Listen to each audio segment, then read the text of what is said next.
Kalau ndak NU ya Muhammadiyah, sudah ndak ada lain-lain lagi. Ini mau besanan saja takut tidak mendapat barokah dari masing-masing pemimpinnya. Selisih sedikit ribut, yang satu kunut, yang satu tidak kunut, ribut. Padahal di kitabnya orang NU ada kunutnya dan ada tidak kunutnya. Tapi karena dia terkooptasi oleh golongan, ribut. Kalau tidak kunut itu begini-begini. Alhamdulillah sekarang ini sudah tidak ribut karena sudah tidak sholat subuh.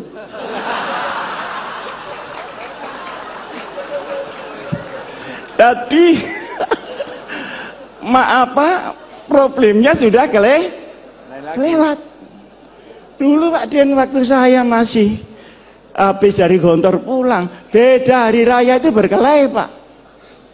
Takut ini puasanya dosa segala macam. Padahal yang selisih Muhammadiyah sama NU ini kan cuma tanggalnya, kan bukan hari rayanya. Bener apa enggak? Betul. Nah, kalau dibetulkan pengasuh sahih sudah. Yang beda itu tanggalnya. Kalau sholatnya ya itu Allahu Akbar sekian kali takbirnya ya sama. Loh kenapa tanggalnya kok enggak sama? Ngitungnya enggak sama. Kalau NU itu harus kelihatan tanggalnya dan itu perlu 2 derajat di atas ufuk. Muhammadiyah pokok sudah istimewa selesai lah. Ada apa mesti diinceng itu? Apa tamu dia? Lah yang nginceng ini ya enggak mau disalahkan. Karena Rasulullah Shallallahu Alaihi Wasallam itu nginceng. Sampai saya ketika itu Pak Din belum jadi ketua Muhammadiyah. Jadi ketika itu ketua Muhammadiyahnya Pak Syafi'i Ma'arif. Saya diundang oleh Pak Yusuf Kala. Marah-marah Pak Yusuf Kala itu.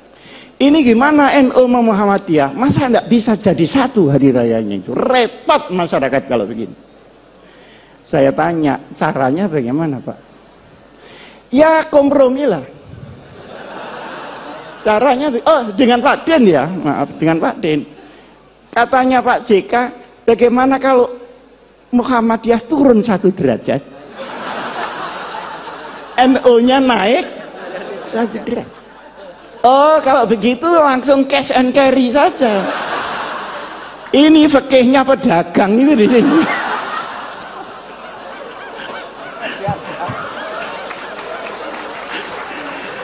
Kok disuruh naik turun? Saya bilang enggak bisa Pak itu. Lalu terus yang bisa bagaimana? Yang bisa pengertian seluruh umat Islam bahwa perbedaan itu terbuka memang ada. Yang kedua, ini tidak mengada-ada karena sholatnya sama, tanggalnya yang tidak sama. Wong hari di sini sama hari di Amerika tidak sama kok. Kita berangkat dari Jepang, dari Narita itu ya Pak Akhir, itu Jumat sore, sampai di California itu Jumat pagi. Ini sembahyang Jumat lagi apa tidak? Kalau sembahyang Jumat lagi kok sergap banget gitu loh. Sergap banget. Tapi ketika pulangnya, misalnya dari New York ke Jakarta, berangkatnya Jumat pagi, itu sampai Jakarta hari Minggu. Jadi kehilangan 1 hari, tidak tahu di mana Sabtunya ini. Jadi soal tanggal itu sudah biasa-biasa saja lah soal tanggal. Nah, alhamdulillah ini karena mungkin zamannya yang berubah, maka kedekatan ini semakin hari semakin nyata. Saya sama Pak Din sering diundang pidato bareng gitu. Kadang saya bisa, kadang Pak Din bisa, kadang salah satu tidak bisa gitu. Tapi lebih sering saya diundang Muhammadiyah daripada Pak Din diundang NU. Hah? Padahal ini mantan NU nih. Kenapa dia pindah? Karena tidak kerasan saja sama orang NU. Bukan karena teori yang tinggi-tinggi gitu. Ini orang NU kok kumuh banget. Teman itu sekitar itu saja. Nah, masalahnya adalah sekalipun NU Muhammadiyah ini berbeda di dalam furu, bahkan Ibnul Furu ya.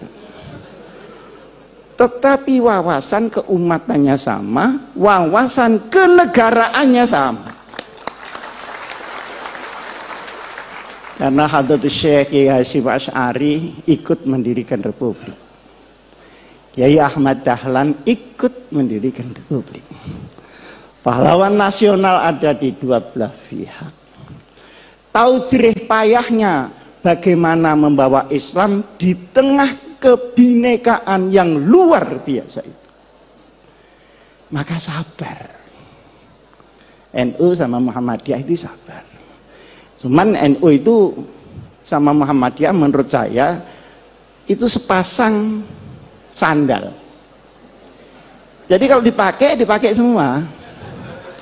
Kalau tidak ya sekalian tidak semua. Jangan dipakai yang kanan, yang kiri tidak dipakai. Nah ini kira orang stres itu. Orang NU suruh bikin universitas rapi seperti Muhammadiyah. Sulit Pak. Tapi rahasia, jangan ngomong-ngomong orang. Tapi orang Muhammadiyah suruh ngurusi orang macul yang sehari-hari tidak ngerti apa-apa. Sehingga dia musyrik menjadi muslim. Enggak sabar juga Pak. Nah, bertemunya ini banyak yang tidak suka. Oleh karenanya, maka wawasan keagamaan, wawasan keumatan, wawasan kebangsaan dan kenegaraan tidak boleh dirobek oleh kepentingan apapun juga. Ini pertama. Sekarang yang kedua. Pandangan-pandangan kaum muslimin terhadap negara Indonesia ini baru selesai setelah berpikir 40 tahun. Waktu tahun 1945 kita merdeka. Nah, setelah itu umat Islam berbagai macam pandangan Indonesia ini diapakan dan disestempel apa. Maka ada yang keras, harus pakai stempel Islam. Nah, keras ini melalui beberapa pendekatan. Ada yang pendekatan militer, kemudian lahir DI, TII. Ada yang pakai pendekatan militer dan politik, PRRI dan Permesta. Disaingi oleh kelompok-kelompok orang yang tidak suka agama, orang ateis.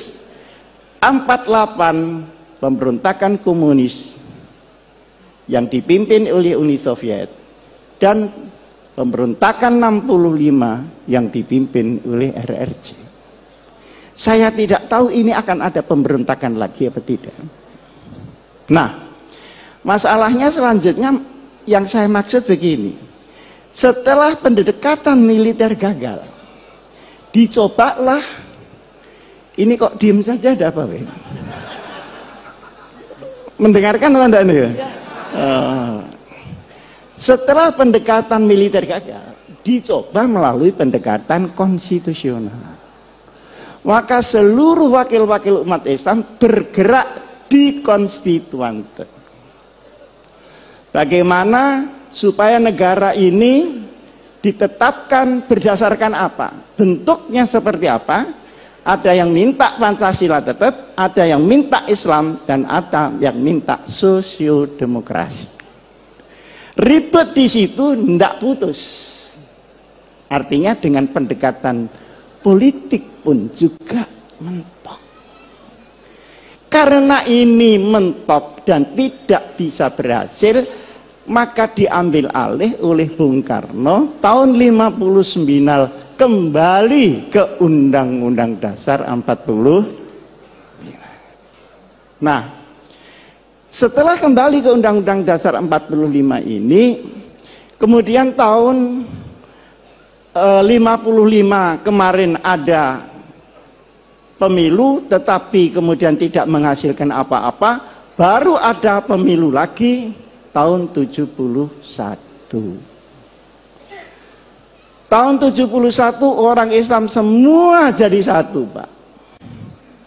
Yang Pak Idham, yang Pak Muhammad Nasir, yang Pak Kasman Singotimojo, yang Pak Nurholis Majid, yang Gus Dur, semua bersatu membela satu partai bersama, namanya Partai Persatuan.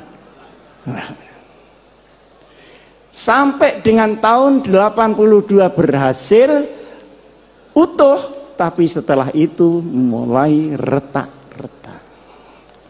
Maka sekarang P3 yang dulu dimodali dengan darah dan air mata, per hari ini masih layamutu wala ya. Mudah-mudahan qad aflaha man tazakka. Nah, ini perjalanan. Dari sini ulama-ulama itu berpikir, ini kenapa ya? Di sini kok enggak pas. Ternyata kesimpulannya, Islam di Indonesia seperti tadi yang disampaikan oleh Pak Fakhir itu benar. Islam dalam peradaban belum tentu Islam dalam formalistik. Di sini masalah yang timbul. Nah, akhirnya ketika diformalkan menjadi banyak tentangan dari kelompok umat Islam sendiri. Disinilah maka kemudian dikaji sampai dengan tahun 1983. Berkumpullah ulama-ulama ketika itu di Jawa Timur, dan tempatnya di Sukoharjo, di pondoknya Kiai As'ad, ngumpul semua. Cari jalan supaya selamat, sudah tidak ada goncangan-goncangan lagi, ini bagaimana? Akhirnya ditetapkanlah bahwa untuk urusan ideologi negara ditetapkan oleh mayoritas bangsa yang namanya Pancasila, kemudian akidah kita tetap Islam sesuai dengan keyakinan kepada Allah Subhanahu wa Ta'ala. Ini baru selesai tahun 84. Pendekarnya ketika itu mungkin banyak orang tidak tahu. Pendekarnya adalah seorang ulama namanya Kiai Haji Ahmad Siddiq. Beliau putra dari Kiai Siddiq. Kiai Siddiq itu asal dari Lasem. Kemudian karena kalah berdebat nahwu, malu pindah ke Jember. Jadi dulu berdebat kalah itu malu. Nah sekarang sudah kalah berkali-kali, alhamdulillah tidak ada malunya sama sekali. Pergi ke Jember. Saya tahun 83, ini belum pernah saya ceritakan di sini. Tapi mumpung ini ada waktu dan saya juga sudah menjelang tua, ada perlunya saya sampaikan. Saya tanya beliau, Kiai, ini penempatan negara dengan ideologi sendiri dan Islam sebagai umat Islam ini politis apa ijtihadi? Jawabnya beliau, ini ijtihadi, bukan politis. Dan silahkan pakai untuk selamanya. Nah, karena saya tidak puas, saya tanya, dasarnya apa Kiai? Kemarin saya sudah menyampaikan ke Pak Hasan, kalau setelah saya di kantor itu memang ngaji pindah-pindah begitu. Sana 3 bulan, sana 3 bulan. Termasuk ngaji di Kiai Ahmad Siddiq. Dibukakanlah oleh Kiai Ahmad Siddiq Mitsaqul Madinah, perjanjian Madinah. Iki bahasa Jawa. Iki si sadurunge kowe takon wocon dhisik iki.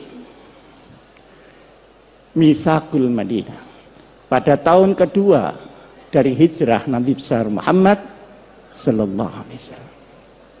Nah, setelah saya baca, ya saya bisalah baca, wong lulusan Gontor masa ndak bisa bahasa Arab. Bisa saya baca. Komentar saya, subhanallah.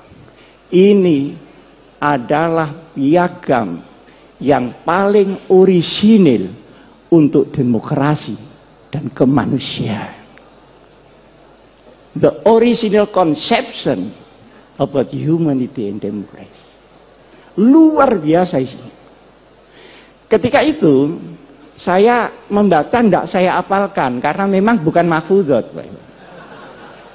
Tapi saya masih ingat poin-poinnya.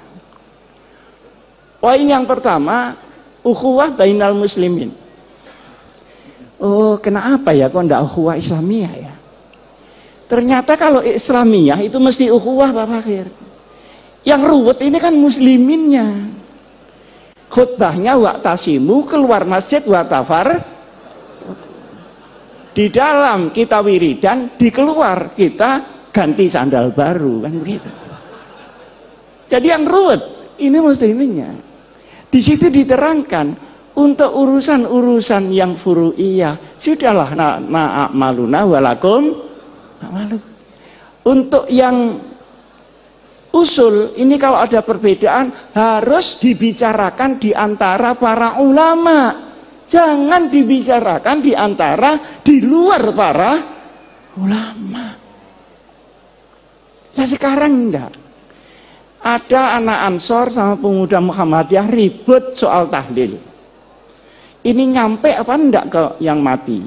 Kata Ansornya, nyampe. Loh buktinya, karena setiap kiriman enggak pernah kembali.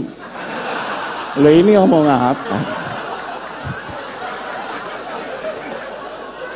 Pak, ya pemuda Muhammadiyahnya ini kan enggak terima. Mana tanda buktinya? Nah kalau diserahkan bangsa begini ini Pak, innalillahi wa inna ilaihi raji'un. Nah kalau sudah sampai top dia merusak Islam, dia harus dinyatakan tegas dia berada di luar Islam. Luar biasa. Saya baru diberitahu oleh polisi dulu Pak Asim, ada orang ngaku malaikat Jibril namanya Lia Eden. Bener ya? Ada orang yang mengaku Nabi Muhammad namanya Musad. Dua-duanya ditangkap. Dimasukkan di tahanan. Ditanya oleh polisi. Wahai malaikat Jibril, pernahkah ketemu Nabi Muhammad ini? Ternyata belum pernah ketemu dua orang.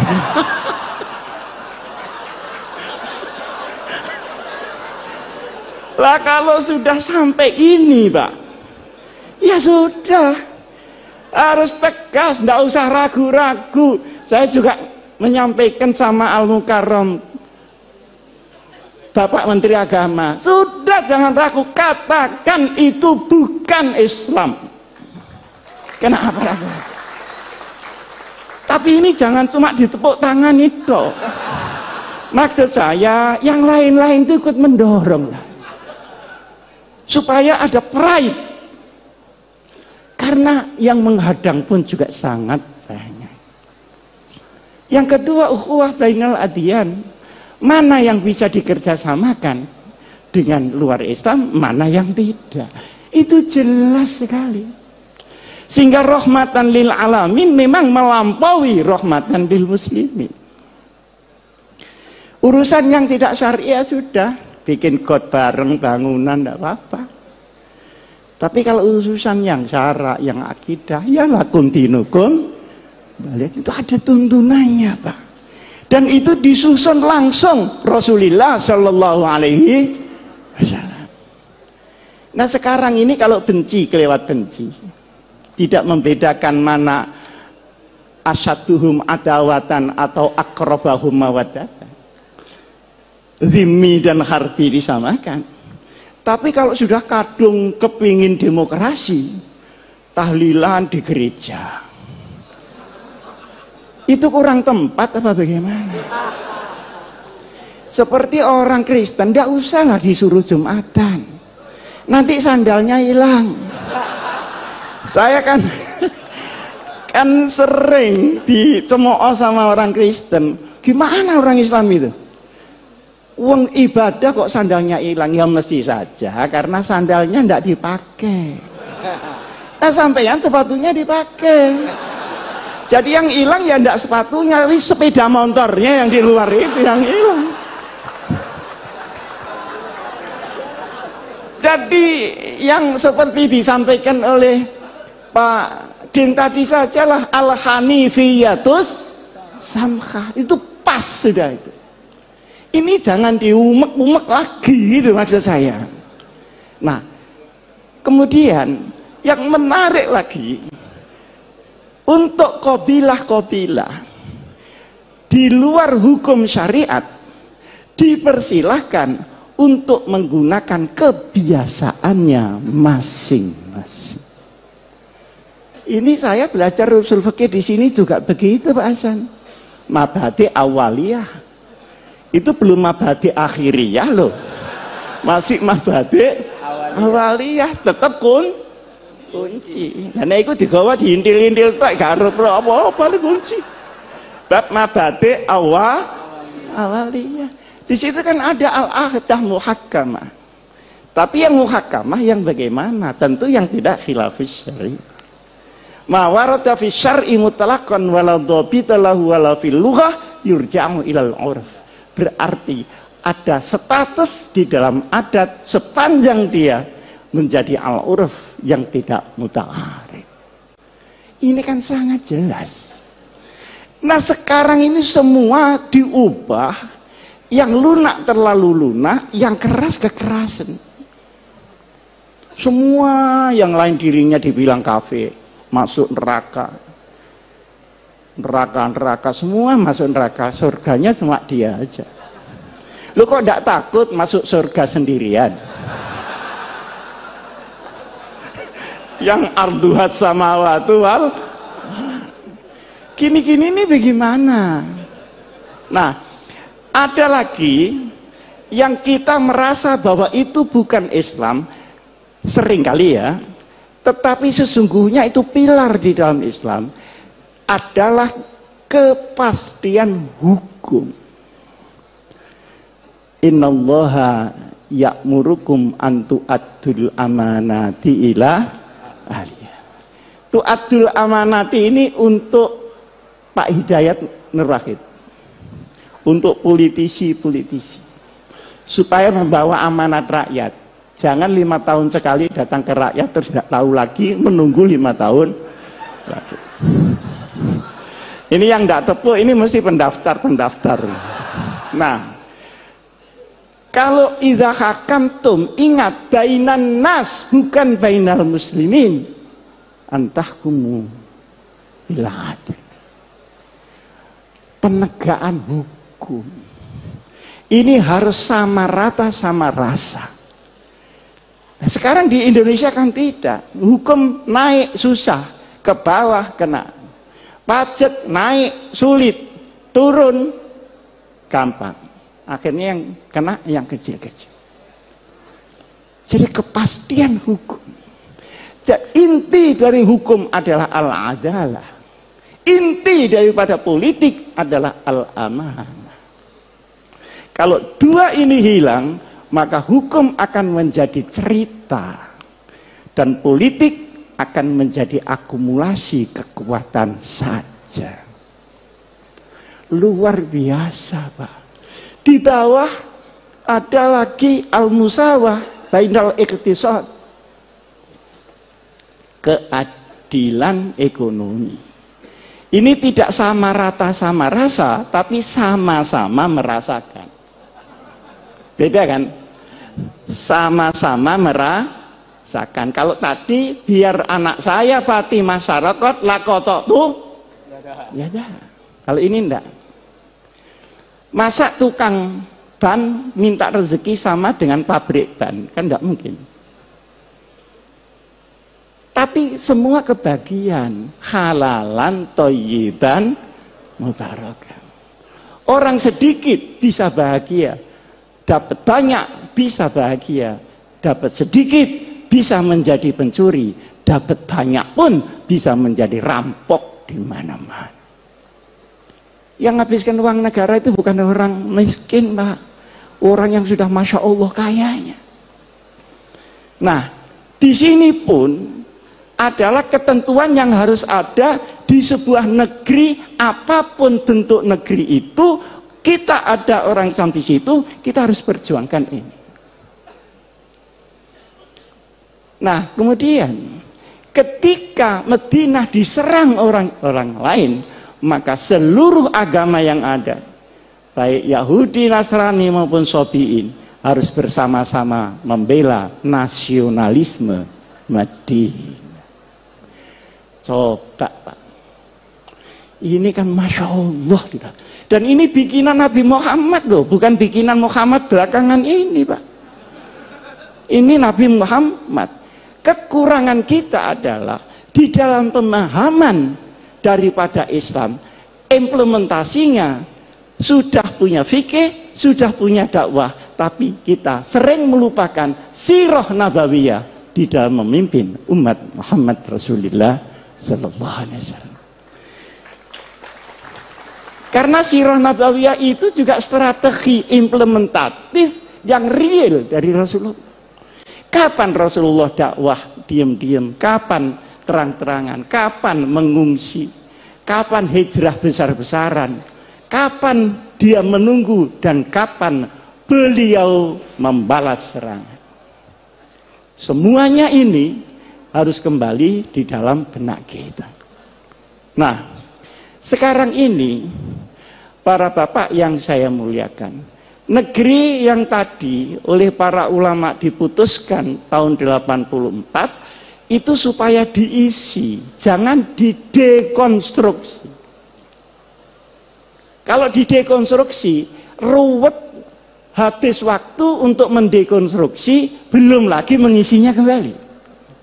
Lebih langsung dengan melakukan jurusan al-amru bil ma'ruf wan nahyu 'anil munkar. Seperti ada LGBT itu kok saya dengar yang teriak-teriak kok cuman saya, yang lain-lain ini gimana kok enggak teriak-teriak. Itu kan embrio supaya laki-laki kawin dengan laki-laki, perempuan kawin dengan perempuan, kan gitu maunya Pak Fakhir. Kalau perempuan kawin dengan perempuan, saya nggak tahu lah karena saya nggak pernah jadi perempuan. Tapi kalau laki-laki kawin dengan laki-laki, itu mau olahraga atau mau kawin? Digempur saja. Saya juga ditanya pada Pak Hidayat, ini gimana gempur dari segala penjuru yang udkhulu min abwabin mutafarriqah. Jadi jangan menghilangkan amar ma'ruf, nahi mungkar, sekalipun kita tidak melakukan dekonstruksi di dalam bentuk, tetapi kita harus selalu di dalam isi. Kadang-kadang kita menemui hadis Rasulullah Sallallahu Alaihi Wasallam, al hikmatu dhalatul mu'min iltaqataha aynama wajadah. Perkara yang hak itu milik orang Islam. Kalau tidak ada di tempat kamu, ada di tetangga, berarti itu milik kamu yang di sana. Ambil kembali.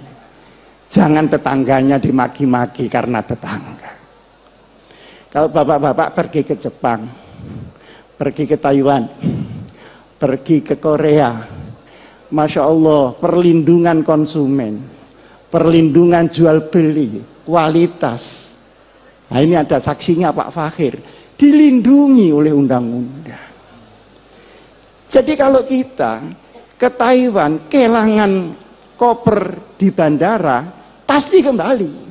Karena mengembalikan itu biaya negara, dan tidak mengembalikan adalah kriminal.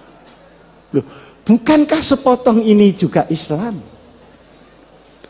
Seperti di Jepang, itu kalau ada toko,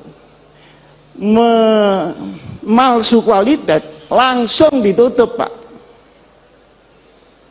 Jadi wailun lil mutaffifin itu kok jalan di sana, ndak jalan di sini. Sementara kita ini kalau beli makanan keliru terus, Pak. Buah-buahan katanya manis tapi kecut. Saya beli di Jalan Surabaya, Pak Din, itu lampu. Lampu itu yang kuno itu harganya mahal, 2,5 juta.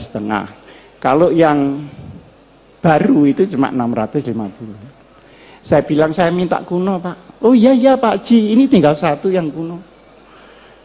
Setelah diberikan saya ternyata baru kan kelihatan baru cetakan itu. Loh Pak, ini baru Pak, bukan kuno. Aduh, sampean nih kok rewel. Sampean biarkan saja. Lama-lama kuno sendiri. Mati.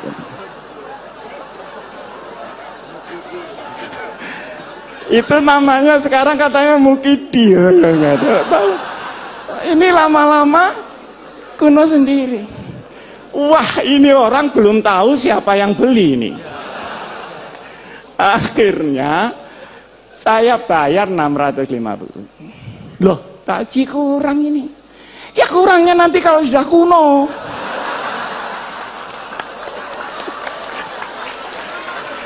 Itu kira-kira ada di Jepang apa ada di Indonesia kira-kira?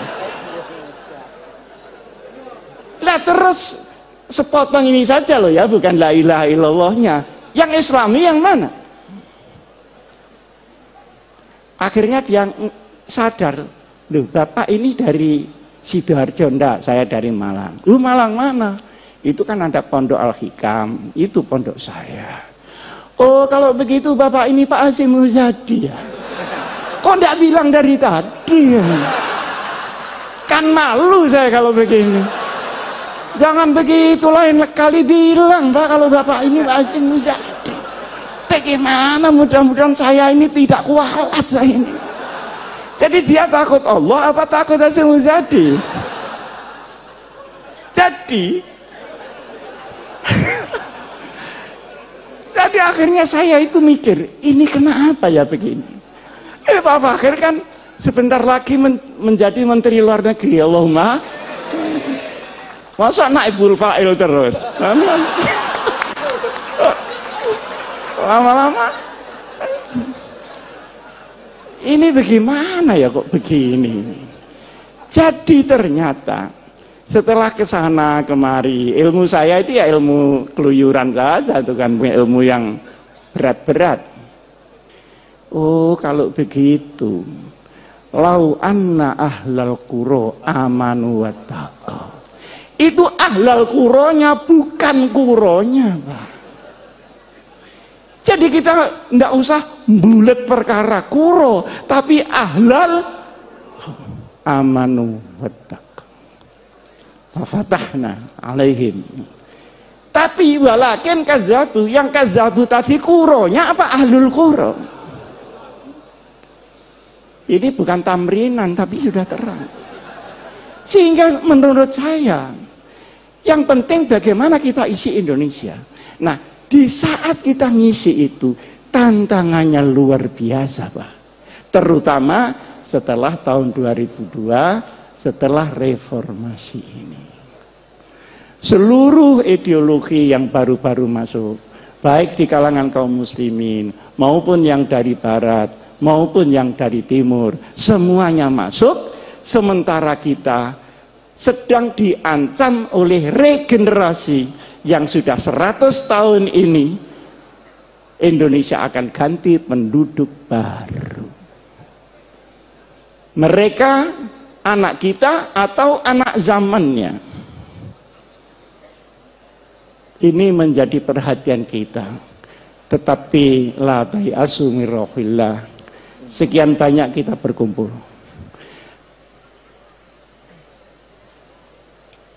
Hum ya'lamuna kama ta'lamun wa tarjuna minallahi ma la yarjun. Oke, mari kita berjuang mengisi Indonesia ini. Berhadapan dengan yang merusak. Tetapi yakinlah Kalau mereka sakit, kita pun sakit. Tapi kita punya Allah, mereka belum tentu mempunyai